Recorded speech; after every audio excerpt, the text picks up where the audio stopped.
Does it?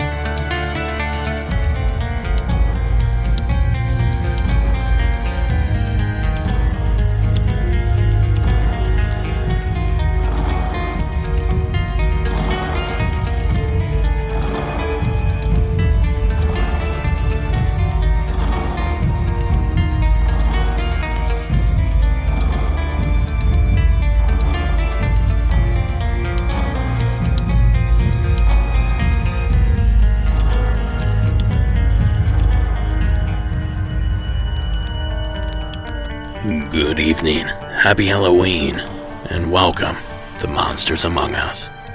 I am your guide, Derek Hayes. A happy Samhain and a happy Halloween to you and yours. May tonight's nightmares find you well and filled with candy. Now this is the time of year when life gives up its hold, and for the next 6 months we're destined to endure a dark and cold winter. But back in the day of the Celts, this was a celebration with much importance. It was paramount to enjoy oneself, because after all, this winter could be their last. They celebrated the nourishment their harvest had provided, but most importantly, they celebrated, perhaps with a healthy fear, the coming of the dark months. And as those months approach, so do the spirits of the dead and their legion of familiars.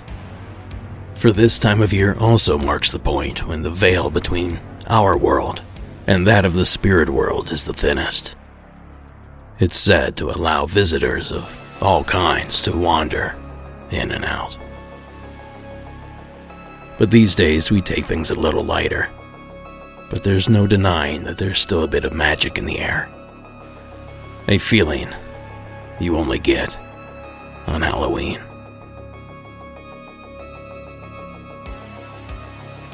So tonight we celebrate in our own way by sharing a few sinister stories.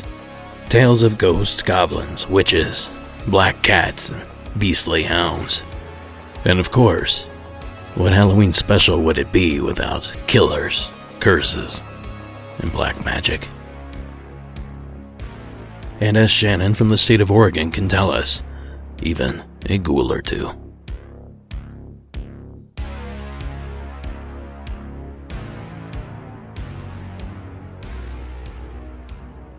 Hi, this is Shannon. I'm actually calling to relate a story of an experience that happened to my son.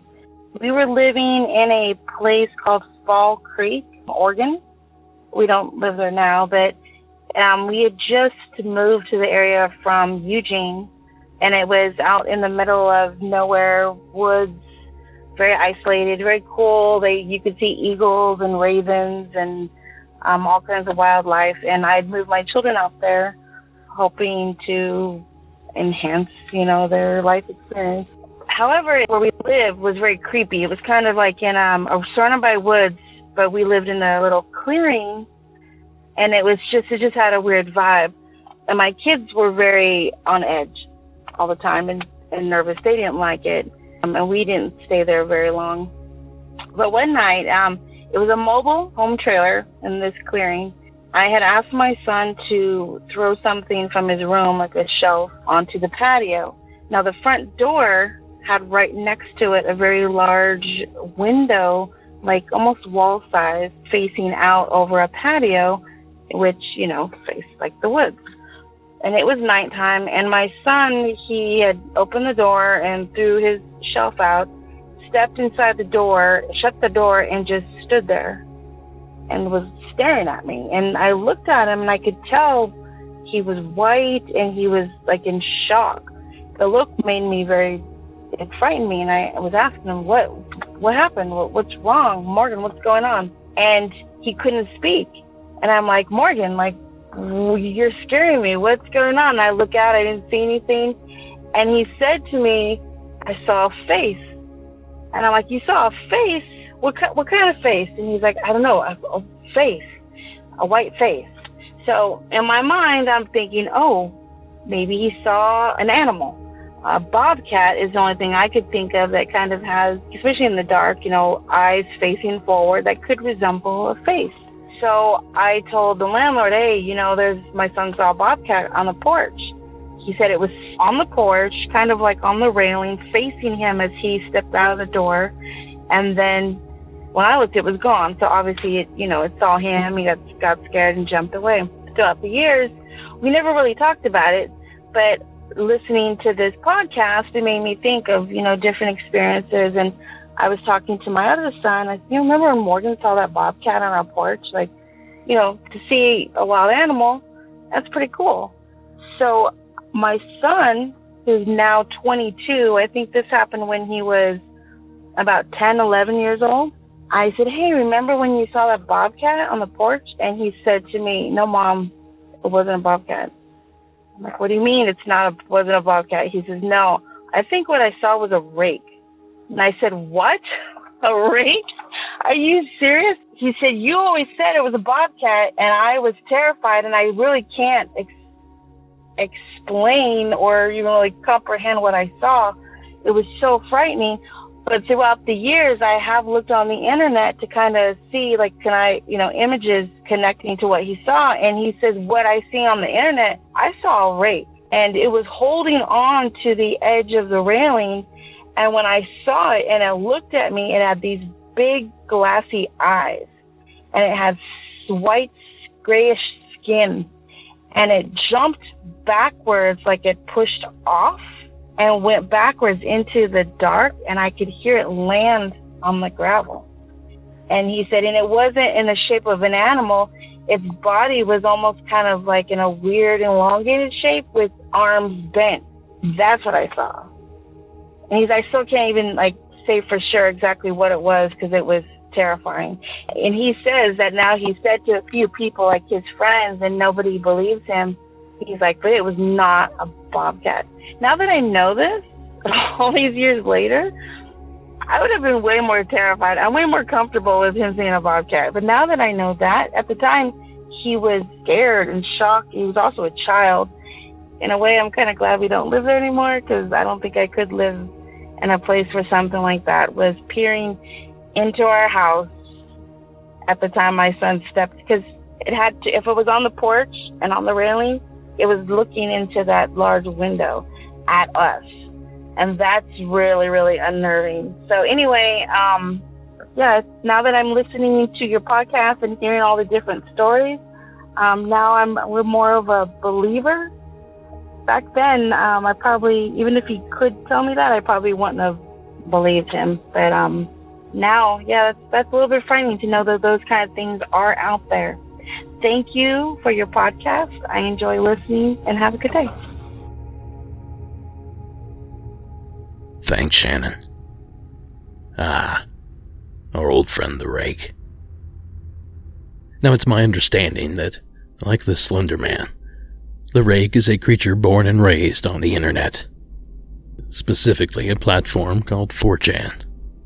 But like most of these creepy crawlies, that doesn't stop the Rake from popping up from time to time. From a Canadian video that appears to show a rake-like creature stalking a moose, to this famous trail camera footage. Okay, so you know how we ask you to send in your pics so we can put them in our newscast?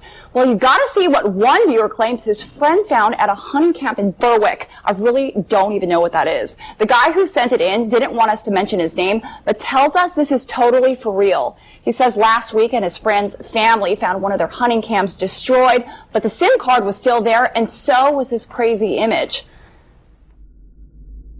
Now that clip comes courtesy of NBC News 33 out of Louisiana, and it features a trail cam photo of a creature that's not too dissimilar from what Shannon's son claimed to have seen. And as for that aforementioned moose stalker video, that and this clip can be found in tonight's show notes at monstersamonguspodcast.com /show notes. But I wouldn't be doing my job here if I didn't tell you that both aren't what they appear to be. The moose stalker, in my opinion, is a smudge on the windshield that appears to move only because they're filming through it.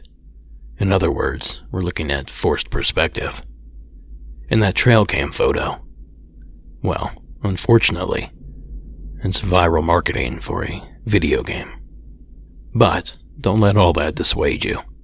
The Rake might be fake, but its brother from another mother, the Pale Walker, seems to still be out there, lurking in the shadows. Then again, perhaps these creatures are both one and the same. Thanks again, Shannon. Now, Halloween wouldn't be Halloween without a black cat. So Dustin from Indy has just what we need. Hi, this is Dustin from Indiana. I was calling to tell you about 3 black cat stories in my family. I'll try to keep it brief so other people can call in, but the first story is my mother and brother were hunting in the town of Sherman, Maine. That's where I grew up. I was in Maine all my life until the military. Now I'm living in Indiana. But my mother and my brother were out hunting in a tree stand. I'd say this would be about 1995, and saw a ginormously big black cat, to the point where they were looking through it with their scopes, didn't have a camera, of course no cell phones back then, and they didn't see any reason why to shoot it or harm it, but just watched as it moved, as my mother said, in the sunlight, and it glistened and was so beautiful with its muscles and moving from the shade to the sun and sunning itself on a rock, she said, for about 5 minutes, and then it left. Fast forward to about 2000, I guess you call my grandmother-in-law, would be my wife's grandmother. She saw one in a potato field in the town of Hodgson, Maine, and she said that she saw it for roughly about 30 seconds and was trying to get closer on the tractor when finally the cat just slunkered off into the woods, never to be seen again, but people, of course, didn't believe her. About 2003, I myself was driving home from the town of Oakfield, Maine, towards Sherman on the interstate. My cousin was with me in my little car, and we were driving down.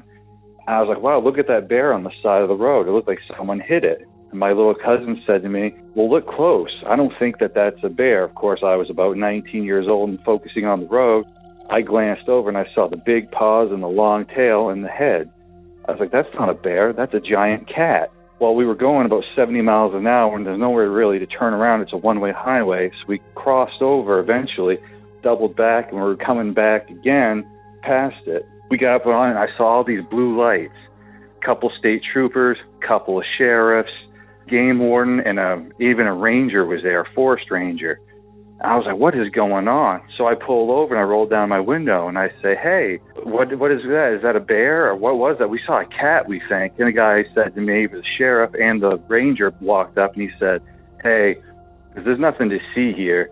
And he's like, you're going to need to just go along. And we argued with him for a few minutes and we're like, no, there was a black cat. Tell me that that's a cat because that's what we saw. And we couldn't see anything with the cars in between us and the carcass of the cat. And I'm telling you, it was big. And he wouldn't let us through, wouldn't let us talk, wouldn't let us do anything. And finally, they chased us off. Of course, being kids and not wanting to be in trouble, we just took off. But I know what I saw that day. And I know with these people I've talked to around the area, I'd say, hey, black cat sightings. Oh, yeah, we've seen it out in this field, or we saw it there. We saw it over here. And it's not uncommon in Maine. Maine has a lot of things going on, and it doesn't ever really make the headlines, or no one ever really talks about it. I'll leave it at that, but I did email a map of these towns, a Aroostook County, Maine map with arrows pointing to these towns. You can see on a map how quasi-close they are. It's only about 40 square miles, which for a big cat, that's nothing when you're roaming and feeding. Hope you can use this. Thanks. Bye. Thank you, sir. Now that is an ABC entry. With all due respect to the first two accounts, let's fast track to that last one. It's incredible. The details from this one hint toward a long-standing conspiracy theory that these creatures are known to exist by the authorities, but are kept under wraps for fear of panicking the masses. I really hate when people use that excuse. I myself am not a subscriber of this fantasy, however. For me, if they exist, the authorities don't seem to have much knowledge on the subject. I say this because of the numerous reports I receive from those authorities. The very people it's claimed are hiding their existence. But I'll end on this. Dustin and his family aren't the only ones to see things up there in lobster country. The following excerpt was taken from an article written by John Holyoke of the Bangor Daily News. We were vacationing in Korea, Maine yesterday. I could barely believe my eyes, and neither could my daughter. We saw a black feline, definitely taller and longer than a Great Dane. It crossed the driveway in front of us no more than 100 feet from us, the reader wrote. Our dogs are with us and have been behaving strangely around the cabin we were staying in. Just 10 minutes before we saw the feline, my daughter heard something strange that she had never heard before. She said it sounded like something screaming as it was being eaten. The description of the feline as it crossed the driveway, it was about 4.5 to 5 feet tall, and its body was at least 5 feet long, not counting the tail, the reader wrote. The tail.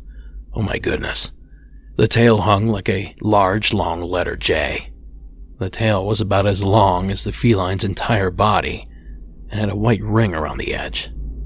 Its tail was not white-tipped, but rather had a ring around near the end of the tail. The cat was not speckled brown, but definitely all black. Now it's worth noting that the eastern cougar, or mountain lion, went extinct in Maine around 1906. So take that for what it's worth. And thanks again, Dustin, for sharing. Now I have a ton of calls to get through, but I wanted to remind you guys that you can rep your favorite podcast wherever you go. Just head over to the website at monstersamonguspodcast.com, click on the shop tab, and pick up a t-shirt, hat, tote, koozie, and much more. And for those that pre-ordered hoodies, we finally have those things ordered, and they'll be in a week or two. Well, we gave alien big cats a spotlight, so it's time to give the opponent equal time. Please welcome Sam from Nebraska to the show.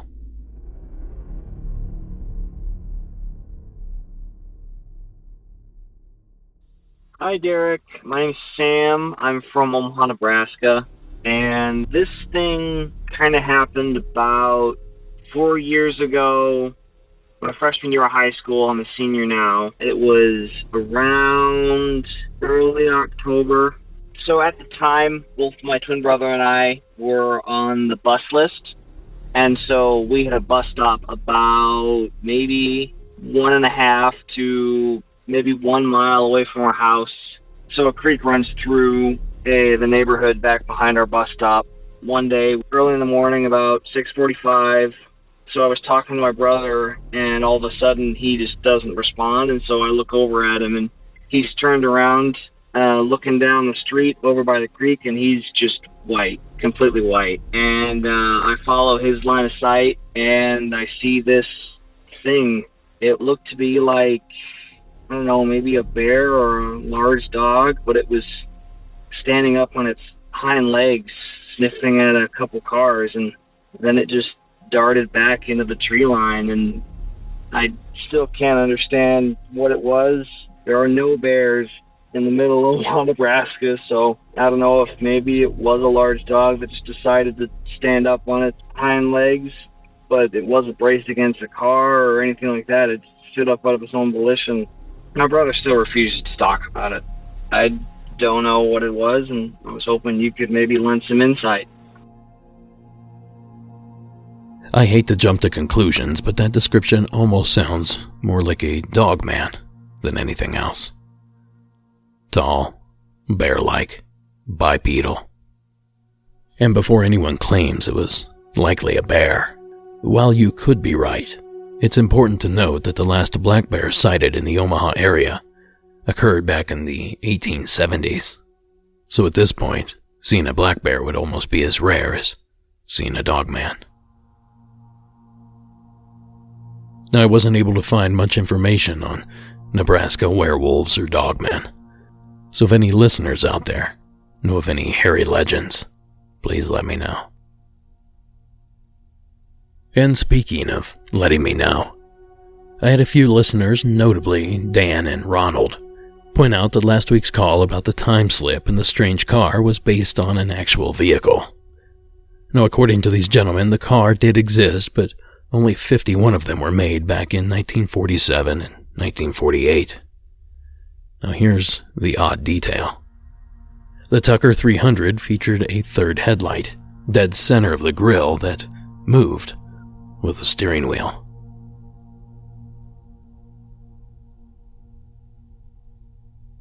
And while I'm at it, if you have a call you'd like to share, give the hotline a call at 1-888-608-NIGHT. That's 1-888-608-6444.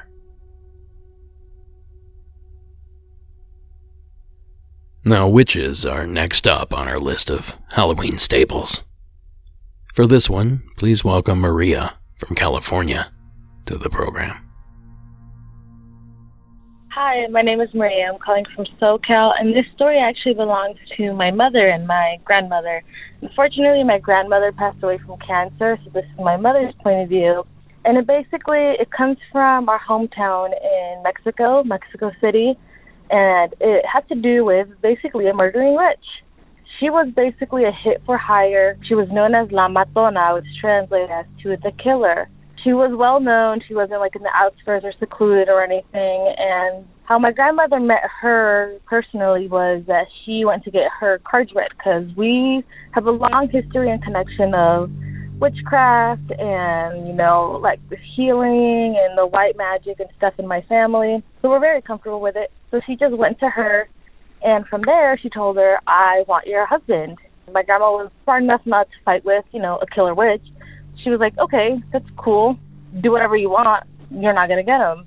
So basically, time went on. My grandmother stayed away from her, just knowing that she basically made an enemy right there and then. And there was a random night, I think, that she had like a small get-together, and she showed up. And my grandmother, again, being, diligent and careful, let her in and just try to make nice. And she was like, okay, come in, whatever. And she brought her a small, plate of food. And my grandma was like, no, I have food here. You don't have to worry. You can eat here. You don't have to bring anything. And she's like, no, eat this. I made it. And this is where my mother's point of view comes in. And she says that she remembers my grandma setting the little, I think it was like tacos aside, and the night passed and everybody was gone. And my grandma went to open the plate, and it was nice, normal food. And then 5 minutes later, she came back, and it was molded and filled with maggots, insects, just disgusting. And my grandma just gasped and turned white. And this is why my mother always tells me never eat at a house or somewhere where you're not welcome, because they might do things to your food. And I feel like that's the way that she killed people.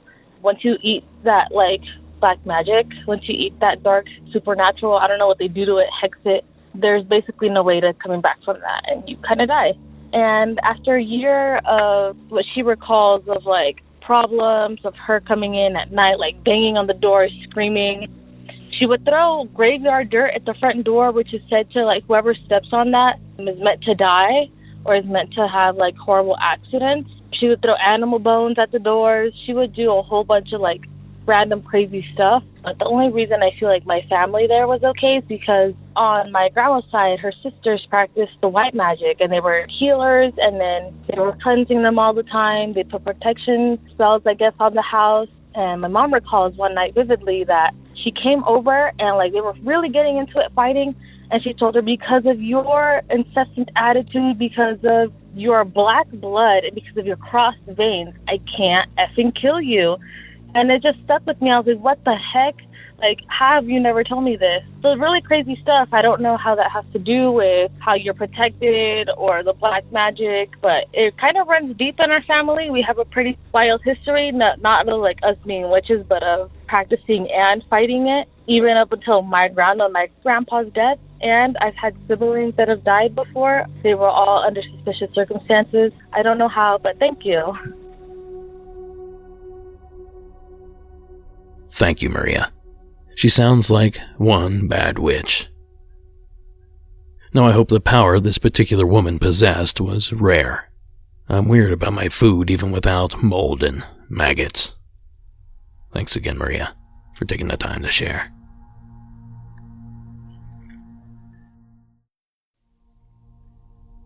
Now next up on our list of Halloweeny tropes is a familiar creature of unusual size.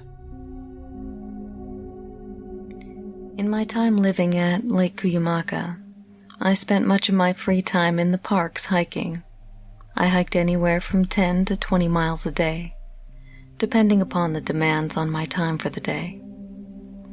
In all my time hiking, I regularly encountered the animals who lived in the Cuyamaca Rancho and Anza Borrego Desert State Parks. I saw many turkeys, some of whom made a home in my yard, most likely because I fed them.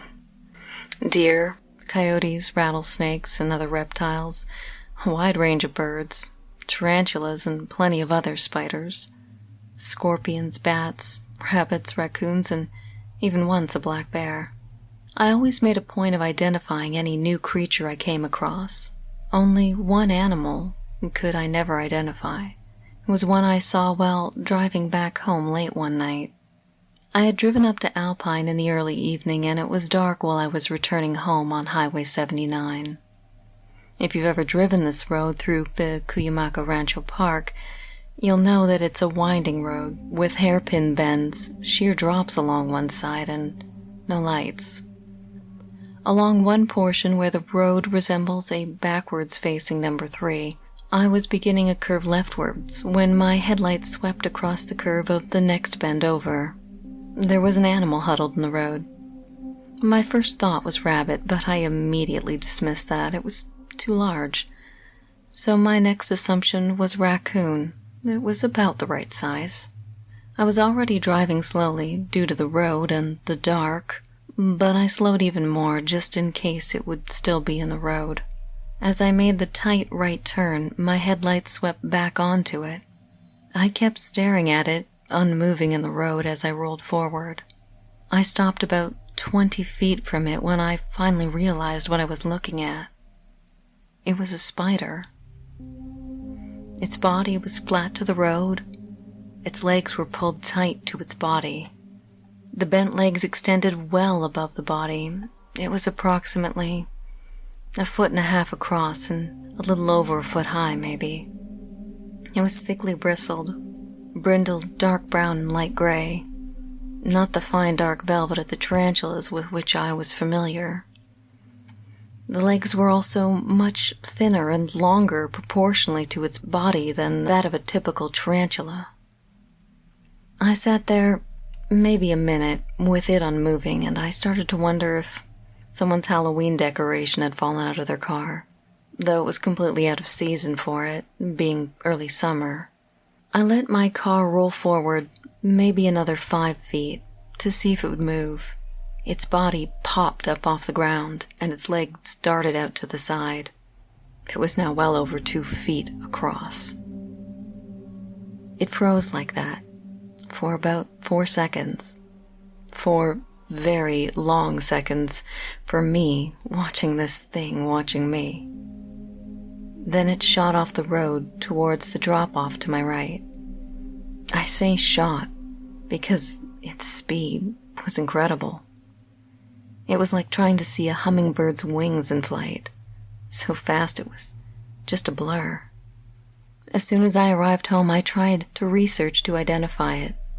I felt a bit foolish, actually, to have allowed myself to be oblivious of such a large spider species living where I regularly hiked. I had no luck. I found there are a very limited number of significantly sizable spiders. None that resemble the one I saw, and most definitely none cataloged living in the area. Perhaps you or your viewers will have more luck in identifying it. Thank you, Ash.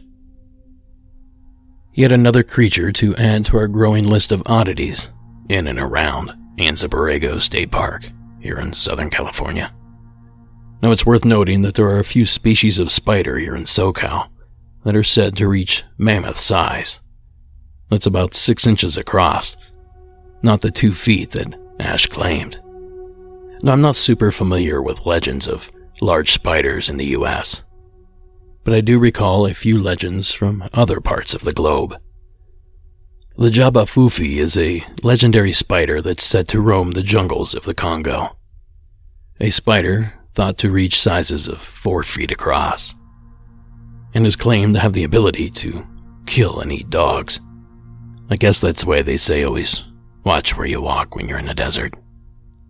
Thanks again, Ash, for sharing your entry. Now, before we trudge on, a very quick announcement for my Patreon subscribers. Due to some back-end changes and all the extra time needed to assemble tomorrow's live virtual Halloween party. More on that here in a little bit. As a result, I'm pretty short on time, so the October Patreon episode will be released early next week. My apologies for the truancy, but I'll add in a few extra stories to make up for it. Now, next on our list is a little black magic. Will, welcome to the program. Hey Derek, I'm calling to tell you a story that happened to my uncle that my mom told me back in late 1970s. They used to live in Mexico. My mom comes from a large family of 10, and my uncle was the second oldest. And my mom told me when he was in his mid-20s, he used to come home after work, and he always liked to read black magic books. That was his thing. He read them every day. So my grandpa at the time was the barber of the town they lived in. So he cut hair at a building attached to their house. It was practically a shed. So when he wasn't cutting hair, my uncle, who would take that room as his bedroom for the night, he would read those books under candlelight, and multiple times every night he said that he can hear the of something blowing out the candle. He just relit it, kept reading. I guess one night while he was reading, he finished, and his bed was in the middle of the room. That's where he kept it because that's the coolest area of the room. So he turned off the candle, started trying to go to sleep. I was told that he said that he was stretched out, his arms behind his back, trying to relax. And he said he just felt something grab his arms and something bite him on the neck really hard. He said it hurt so bad, and he tried to resist to get out of the grip. He couldn't move his arms, and he just kept getting bit on the neck. So eventually he was able to kick off with his legs on his bed, do a backwards roll, and he said he landed on top of what was biting him. He said the second he felt it, it was hairy all over, and it just disappeared, and he fell to the floor. Ever since that day, he no longer read those books anymore. He stayed away from them. He freaked him out too much. Felt like the devil was after him. Well, that's my story. Thanks for the podcast. Love it. Listen to it every day. Bye. Thanks, Will. I'm starting to wonder if we all had creepy uncles that did weird things. Or maybe that's just me. Maybe I am the creepy uncle. I really find the detail that the creature was hairy very peculiar. Does that imply some sort of terrestrial creature? Or does this coincide with the many reports I've heard about demonic entities reportedly covered in a thick, coarse hair? Either way, Will, it's scary stuff, and we truly appreciate you taking the time to share it with us. Now, I should mention that you can find additional programming over at our Patreon page. Simply visit patreon.com and search for Monsters Among Us podcast. Now, what would a Halloween episode be without a good old-fashioned ghost story? Well, to meet that quota, we head to the land of enchantment, where we visit with Jeremy. Good evening, Derek. My name is Jeremy. I'm calling from Taos Pueblo, New Mexico. Just started listening to the podcast over the quarantine and really got interested after I heard the military story last week. I work out of BIA for Ents Bureau of Indian Affairs with a wildland fire crew. The incident happened back in 2004.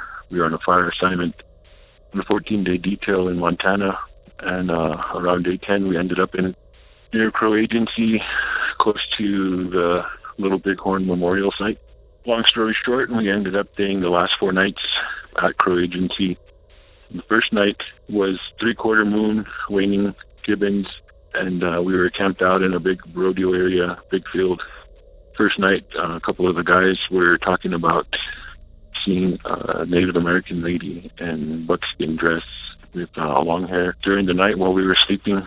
And that was talk on the day 11 when we were out in the field that following night. And so, we just talk amongst the guys, 20-man crew, Native American crew. So we were throwing around the idea of ghosts and whatnot. And, we brushed it off, but didn't think anything about it. And anyway, that night I went to sleep.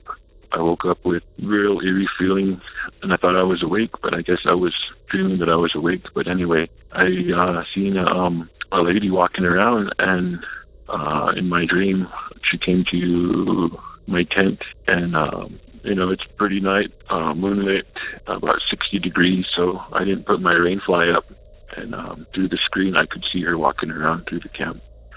And I guess I fell asleep again or whatnot, but toward the morning I woke up with pretty bad cramps, sleep paralysis, I believe, because when I woke up, she was standing over my tent looking down at me, but I couldn't make out her face through her hair. She was wearing a white buckskin dress, couldn't see her feet, more or less levitating off the ground, high enough for her to look down on me into my tent without the rain fly. And I woke up with the cramps in my thighs and my ribs, and it's fire, it's hard work, so I figured it was just not enough water, not enough electrolytes. So I brushed off the dream and talked about it the next day with the guys when we were having lunch break, and come to find out that 9 other people on the crew had seen this lady or had a visit from her at one point or another during the night. And then on the third night that we were there, one of our crew members was dragged out of his tent, still in his sleeping bag, and he got dragged quite a distance away. Well, we all woke up when we heard him yelling. First thing he asked was, "Did you see her? Did you see anybody?" Because I got dragged out of my tent. That was the night of day 13. We ended up getting demobbed on the next day after shift, so we had to drive up to Billings. And during the ride up, a few of us guys were talking about what we had experienced, and it's nothing new. I mean, it was new to everyone. We hadn't had that kind of experience, and kind of like spooked everybody. It so happens that when we got home, we ended up headed back up to Montana, as Montana was burning pretty good that year in 2004. So most of us got switched out. So 10 of us, I think 4 of us that had seen the lady on the detail before, ended up going up into Glacier National Park, and the same thing happened again. A native lady, an older lady, this time, but she was wearing a brown buckskin dress. She was accompanied by 2 young children with her, and they were walking around the camp area where we were spiked out. And there was 2 crews with us at that time, so there was 3 crews altogether. And next morning, people were talking about kids laughing and running around, and then the older lady, I don't know, speaking native language, I'm not too sure. Tribes are in the area at that, that speak the native language, so it was unknown to us. But throughout the nights that we were up there for about 8 nights, we kept hearing the older lady, calling the children, and the children were laughing and playing. And a few times the guys that woke up would see her, and not too close this time. It was more of a distance. And then, of course, the cramping again started with most of the guys on the crew. So, that kind of brought out the memory of that fire when I heard that story with the situation that happened with the military guys. And some that I thought I would share with you guys coming from the Wildland Fire Crew. I really appreciate the show. I just heard it recently, so I've been binge listening to as much as I can. And thanks a lot for the time tonight, and look forward to sharing more. Thank you. Thanks, Jeremy. And thank you for fighting those fires. I know we live in fear of those things at least half of the year. Now I'm perplexed by this particular retelling. It seems that the exact same activity was experienced by 2 different sets of people in 2 different locations, and even 2 separate sets of ghosts. Now it appears that the only connection we have here is that both parties were fighting wildfires. So is it possible that these spirits are somehow attracted to these men because of that? I know I have many native listeners out there, so perhaps one of you guys listening has some information as to what might be going on here. But I certainly find that connection pretty interesting. So thanks again, Jeremy, for sharing. As creepy as that experience sounds, I'm incredibly jealous that you got to see what you did. I'd almost like to say it's a once-in-a-lifetime experience. And now we've reached our final entry of the evening. And this particular parable originates from the sort of place you'd expect a goblin story to occur, the bluegrass state of Kentucky. But more on that connection in a little bit. But first, I'm pleased to welcome our anonymous caller to the show. This took place probably about 1999, 2000-ish. I had to be about 7 years old because my brother wasn't born yet. This is in Louisville, Kentucky, probably about a quarter mile from the banks of the Ohio River. I grew up in an old house on the river with my mom and grandma, and it was one of those creepy old houses that had the outdoor cellar doors open up to the sky. And, completely unfinished in there, just, raw concrete on the ground, and generally creepy place with this singular light bulb and the wispy string hanging top. And a lot of weird things would happen in there. The TV would come on and off. I mean, it was an old building, though, so it could have just been wiring. But one night I was sleeping in the same bed as my grandmother. My mom was sleeping on the couch. And I woke up in the middle of the night. It had to be about 3 a.m. And I look over at my grandma, kind of give her a little shake and say something, but she doesn't respond, so I just leave her alone. And I step over the edge of the bed, and as my foot hits the ground, I can see like a translucent, almost like holographic hand reach out, and it's long skeletal fingers with like thin skin stretch over, and it's like neon green, but not glowing, but like translucent. It doesn't look real at all, but I can feel it. And I'm pulling as hard as I can, and I go to scream, and I'm just so terrified. Absolutely nothing comes out of my mouth. And, I'm having cold sweats. I'm shaking. And I finally wiggle my foot free, and I hit the ground with my other foot and take off in a dead sprint through the doorway. And directly across the doorway is another doorway, and I immediately turn left. And as I look over my shoulder, I see, the only way to describe it is like a little goblin that looked to be a foot tall, maybe, and no noise or anything. It was the same translucent holographic look to it. Like, it didn't look real. I could see it. So I turn forwards again and take off sprinting directly into the living room where my mom is asleep on the couch, and jump onto the couch with her. And she doesn't wake up, which I don't know why I didn't try to wake her up or scream or something, but I just sat there like frozen in fear, staring at this armchair directly across the room. It's very poorly lit in there. The TV's off and everything. It's just the moonlight coming through the closed shades. And I can see this big hulking figure almost behind the chair, just menacing. I can't see any figures, just that it's huge.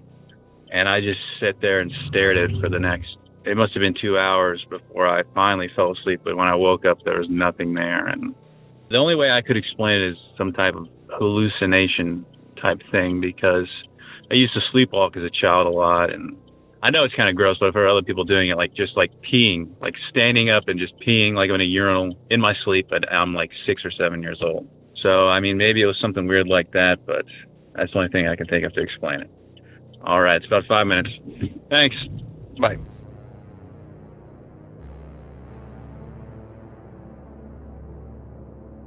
Thank you, caller. Now, I associate the term goblin with the state of Kentucky because of a singular event, the Kelly Hopkinsville Goblin Incident.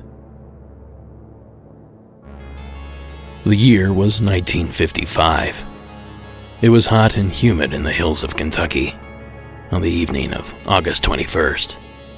8 miles north of the small town of Hopkinsville, Kentucky, a mere 150 miles from our caller's location, lies the tiny village of Kelly, Kentucky.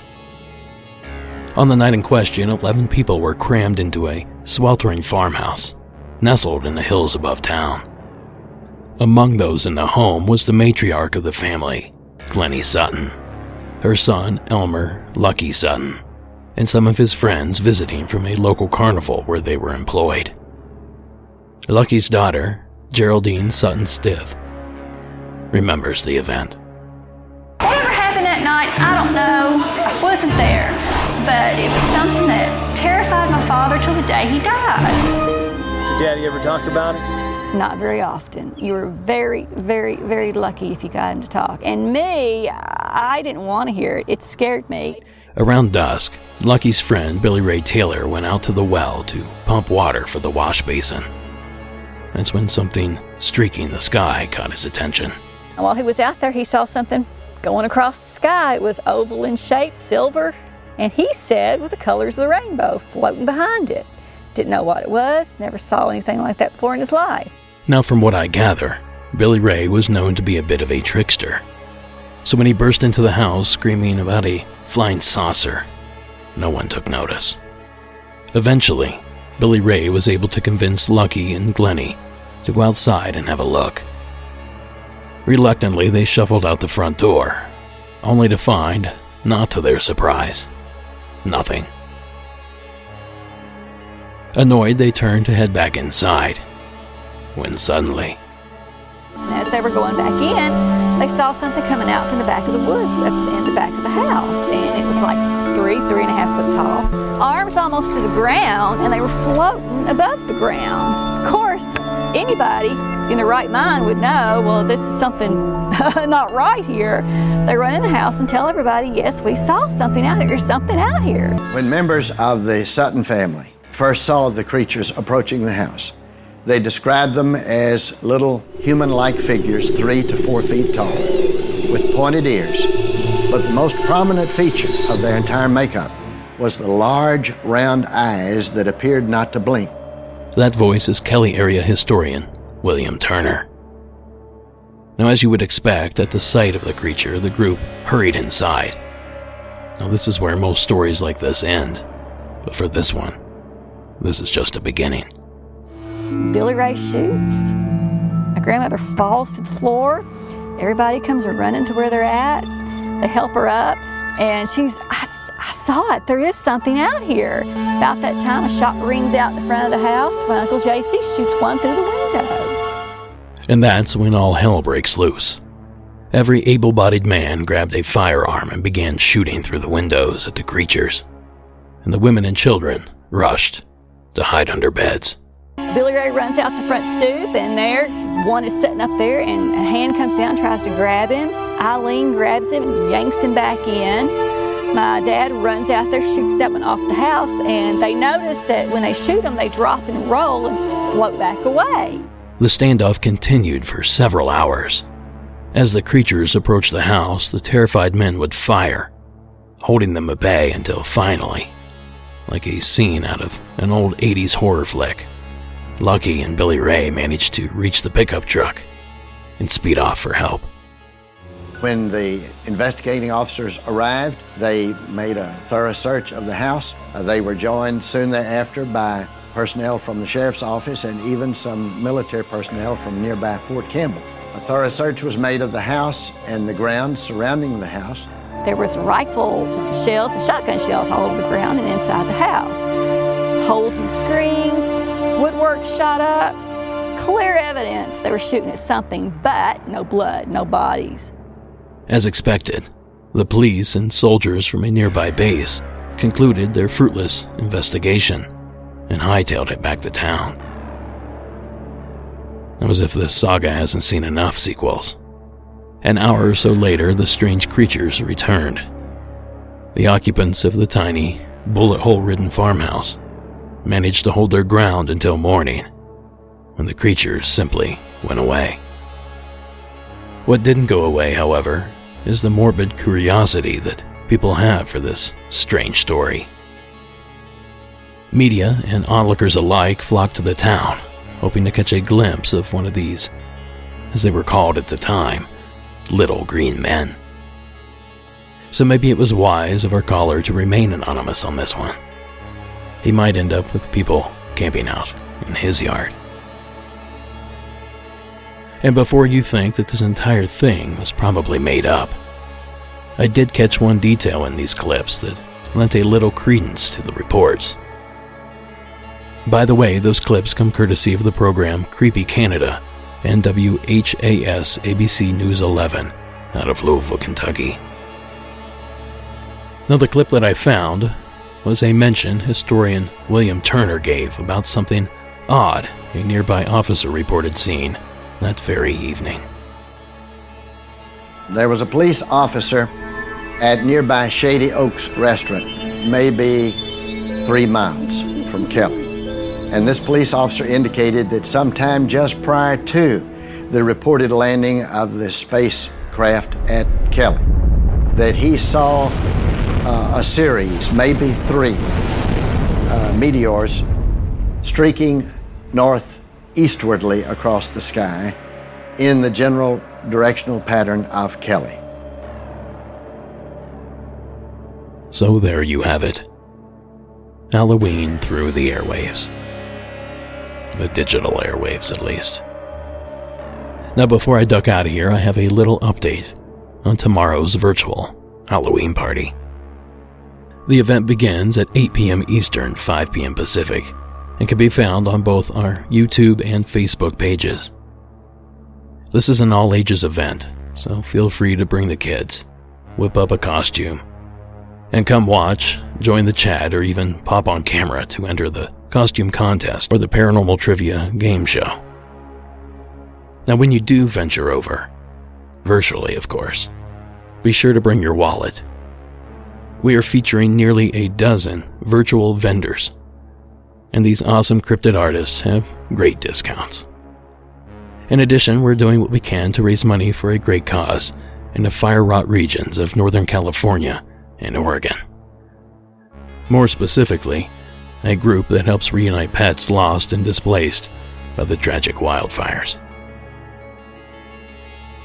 Now, if all that doesn't tickle your fancy, we have live music, scheduled art, guests, and many more surprises.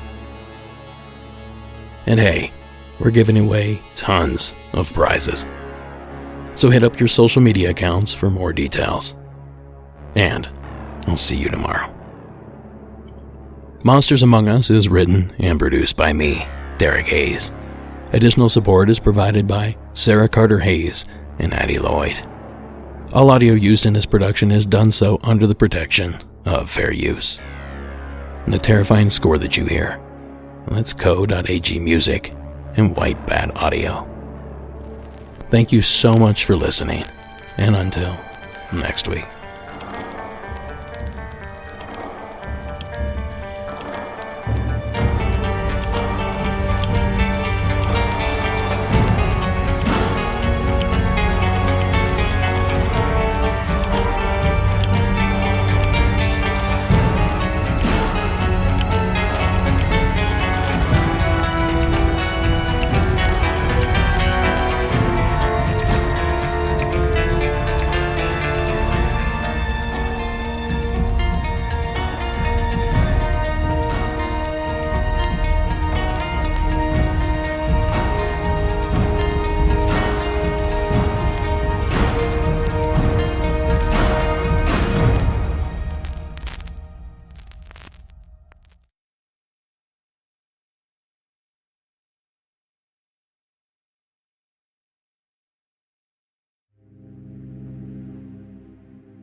Tonight's very Halloween-worthy secret entry is going to play us out. So until next week, stay spooky and stay safe. Have a happy Halloween. Hi, I was just thinking about the story that we were told in summer camp. I can't validate any of the story. It was just a story we were told. I don't know if any of it's true, so take it with a grain of salt. We were told this happened in the early 80s. Like I said, I've never been able to verify it. But at Camp Wairiki in Camas, Washington, we were told that there was a man with a hook hand that would come and tap on our windows. And we're not sure. I remember hearing tapping on the windows, but it may have been the counselors messing with us. But we were told that the camp used to be a prison camp, and that one of the guys had literally stabbed his bunkmate to death because he snored. Now, I'll caveat this by we were in the 6th grade, so however that is, and it was high school kids telling us this story. So we were all freaked out. But the funny part of the story was the fact that there was a plane in the trees, or what looked to be a plane up in the trees. We were told that they had moved him from the camp after he'd stabbed the other prisoner, and they were flying over and the plane crashed. He was handcuffed and had to cut off his hand, and now he has a hook hand, and he runs around tapping on the windows trying to scare his children, and that's why we weren't allowed to go outside at night. Like I said before, this could all be made up high school kids trying to scare middle schoolers. Yeah. Thanks.